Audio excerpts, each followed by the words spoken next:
जय झूलेलाल, नमस्ते। अॼु पाण MDS university जो 4th पेपर मां रस सिद्धांत करे रहिया आहियूं। रस सिद्धांत। रस सिर्फ़ सुख जे प्रसंग में या सुख जो दर्शन मां ई पैदा कोन थो थिए। दुखदाई दृश्य पढ़ण या ॿुधण सां बि रस मिलंदो आहे। इन जो सबबु इहो आहे त रस अहिड़ो आनंद आहे जो फ़क़ति हवासनि जे अहसास जी पैदाइश न आहे। जेकॾहिं ईअं हुजे हा त भाव सिर्फ़ उन माण्हूअ ताईं महदूद रहे हा, पर काव्य, संगीत, नृत्य, चित्रकारी, मूर्ति कला ऐं भवन निर्माण कला में रस जी अनुभूति थिए थी।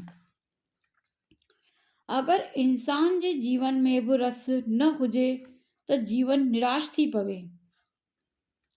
साधारण ॻाल्हि ॿोल वारी भाषा में रस द्रव्य या तरल पदार्थ मञियो वियो आहे। रस शब्द जो प्रयोग नाट्य शास्त्र में भरत मुनीअ जे ज़रिए कम में आंदो वियो। पंचम वेद यानी नाट्य शास्त्र। ऋग्वेद में काव्य व कवि खे महत्वपूर्ण जॻह ॾिनी वई आहे। कवि ईश्वर जे समान, सॼो संसार उन जो काव्य। काव्य जी आत्मा रस। रस आत्मानुभूति जी शइ आहे। अगरि पंहिंजे भोजन में रस न हुजे त भोजन जो स्वादु कोन ईंदो। तीअं ई साहित्य पढ़ण या अखियुनि सां ॾिसण वारो नाटक में जब तक रस न हूंदो त असांखे मज़ो कोन ईंदो। रस ब्रह्मानंद जे समान आहे। बुनियादी भाव ऐं रस। इंसान जो हृदय में बेशुमार भाव या अणलेखियूं लहरूं ठहनि ऐं मिटजनि थियूं, पर के भाव वासना जे रूप में सदा मौजूद रहनि था। श्रेष्ठ कवि पंहिंजे काव्य में या उत्तम नाटककार पंहिंजे नाटक में हिकु अहिड़ो भाव जाॻाए थो, उहो ई भाव रस जो रूप वठे थो। यानी नाटक या इन में जेको उत्पन्न थियण वारो भाव आहे उहा ई हिकु तरह जी रस आहे। उन वक़्तु पढ़ंदड़ या ॾिसंदड़ पूरी दुनिया जे तंग दायरे मां निकिरी पाण खे प्रकाशमय ऐं आनंदमय भाए थो। हू स्वार्थ जे ऊंदहि मां निकिरी अचे थो ऐं खेसि सभु स्त्री पुरुष साधारण ॾिसण में अचनि था। उन वक़्तु हिन अॻियां न को वॾो आहे न को नंढो आहे।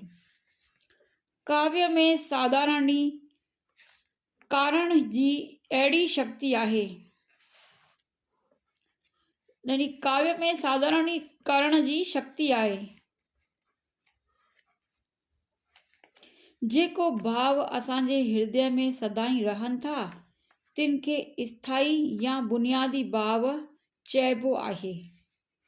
स्थाई भाव कुल 9 आहिनि।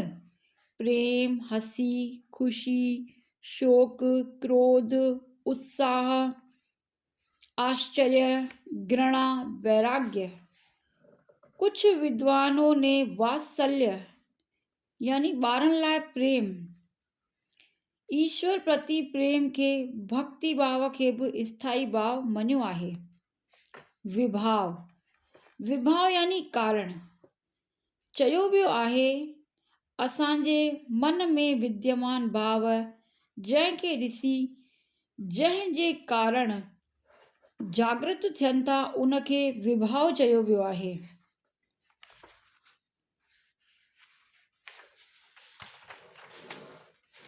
जंहिं माण्हूअ या शइ खे ॾिसी जंहिं कारण रस जी उत्पत्ति थिए उहो आलम्बन विभाव चइबो आहे। उदाहरण, उमर मारवी खे खूह ते ॾिसी उन जे मन में रती भाव जाॻियो। हाणे सम्झो, जीअं उमर थी वियो आलम्बन विभाव, उमर थी वियो आश्चर्य आलम्बन, छाकाणि त उमिरि जे मन में मारुई जे प्रति प्रेम आश्चर्य वरितो, इन करे उमिरि आश्चर्य आलंबन मारुई आलंबन। ॿियो त नयो उद्दीपन विभाव यानी जगण जागना। रति या स्थाई भाव, रति या स्थाई भाव खे जाॻाइण वारे खे या कारण खे उद्दीपन विभाव चयो वियो आहे, यानी आलंबन की चेष्टाएं। अनुभाव स्थाई भाव के जागाए आश्चर्य की शारीरिक चेष्टाउनि खे अनुभाव सॾियो वियो आहे। ही भावनि खां पोइ पैदा थींदड़ आहिनि। आलंबन उहो व्यक्ति आहे जंहिं जे कारण स्थाई भाव जाॻियो। स्थाई भाव जाॻण सां असांजो शरीर कुझु अहिड़ियूं क्रियाऊं थींदियूं आहिनि जंहिं सां साम्हूं वारे खे ख़बर पवे त स्थाई भाव जाॻियो आहे। उनखे अनुभाव चइबो आहे। अनुभाव जा 4 भेद आहिनि: आंगिक, वाचिक, आहार्य, सात्विक भाव,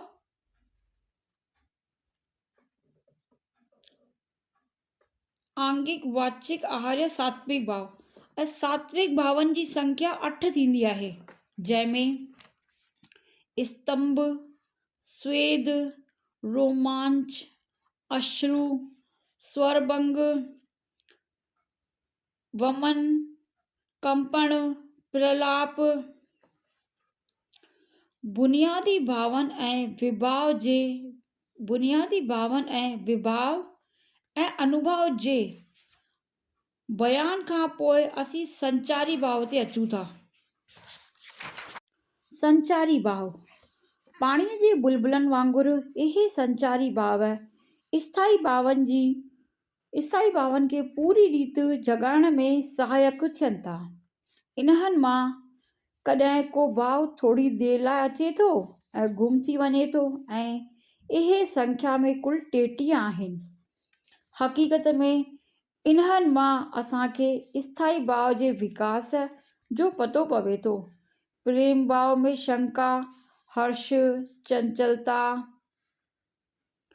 आलस, उत्सुकता, चिंता वग़ैरह जा संचारी भाव रहनि।